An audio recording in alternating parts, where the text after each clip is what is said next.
Hi hello welcome to Jaison media. Arijit Singh retirement ప్రకటనతో సంగీత ప్రపంచంలో కలకలం. చిన్మయి భావోద్వేగ స్పందన వైరల్. భారతీయ సంగీత ప్రియులకు మంగళవారం అనుకోని షాక్ తగిలింది. ఆధునిక కాలంలో అత్యంత ప్రజాదరణ పొందిన ప్లేబ్యాక్ సింగర్లో ఒకరైన అరిజిత్ సింగ్ ఇకపై ప్లేబ్యాక్ సింగర్కు దూరంగా ఉంటానని ప్రకటించారు.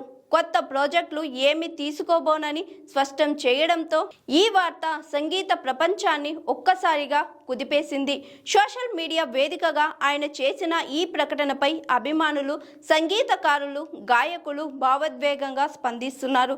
ఈ నేపథ్యంలో అరిజిత్తో కలిసి పలు హిట్ పాటలు పాడిన ప్రముఖ గాయని చిన్మయి శ్రీపాద స్పందన ఇప్పుడు హాట్ టాపిక్గా మారింది. అరిజిత్ సింగ్తో తన అనుభవాలను గుర్తు చేసుకుంటూ ఆమె చేసిన పోస్ట్ సంగీత ప్రేమికులను మరింత భావోద్వేగానికి గురి చేసింది. చిన్మయి తన ఎక్స్ ఖాతాలో స్పందిస్తూ, ప్రీతం సంగీత దర్శకత్వంలో రికార్డింగ్ సమయంలో తొలిసారి అరిజిత్ను కలిసిన సందర్భాన్ని గుర్తు చేసుకున్నాను. అప్పటికి తుమ్ హూ విడుదల కాకముందే అతను పరిశ్రమను శాసిస్తున్నాడన్న అంచనాలు ఎవరికీ లేకపోయినా అరిజిత్ మాత్రం అసాధారణమైన నిబద్ధత, వినయం కనిపించిందని ఆమె పేర్కొన్నారు. స్టార్ సింగర్గా ఎదిగిన తరువాత కూడా అతనిలో ఎలాంటి మార్పు రాలేదని చిన్మయి ప్రశంసించారు. అరిజిత్ గురించి మరింతగా ఎమోషనల్గా మాట్లాడిన చిన్మయి, అతను నా ఫేవరెట్ గాయకుల్లో ఒకడు మాత్రమే కాదు, నేను కలిసిన గొప్ప వ్యక్తుల్లో ఒకడు. సంగీతాన్ని అతను చూపే విధానం, ప్లాన్ చేసుకునే తీరులో ఏదో దైవికత ఉంటుంది. ఎప్పుడు అత్యున్నత స్థాయిలోనే లక్ష్యంగా పెట్టుకొని పనిచేస్తాడు అంటూ తన అభిమానాన్ని వ్యక్తం చేశారు చిన్మయి. చిన్మయి చేసిన ఈ పోస్టుకు పెద్ద ఎత్తున స్పందన వచ్చింది.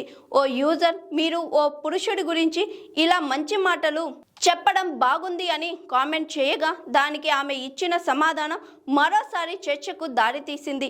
తన జీవితంలో కలిసి చాలా మంది మగవాళ్ళు మంచివారేనని, కానీ సోషల్ మీడియాలో మాత్రం ద్వేషం ఎక్కువగా కనిపిస్తుందని ఆమె వ్యాఖ్యానించారు. చిన్మయి, అరిజిత్ సింగ్ కలిసి పాడిన పాటలు బాలీవుడ్ రొమాంటిక్ మ్యూజిక్కు ప్రత్యేక గుర్తింపునిచ్చాయి. 2 స్టేట్స్ నుంచి మాస్టర్ మగన్, రంగీలా నుంచి సూయున్ డోగ్రీ కా రాజా నుంచి పియా తూ పియా, ఈ పాటలు ఇప్పటికీ సంగీత ప్రేమికుల హృదయాల్లో నిలిచిపోయాయి.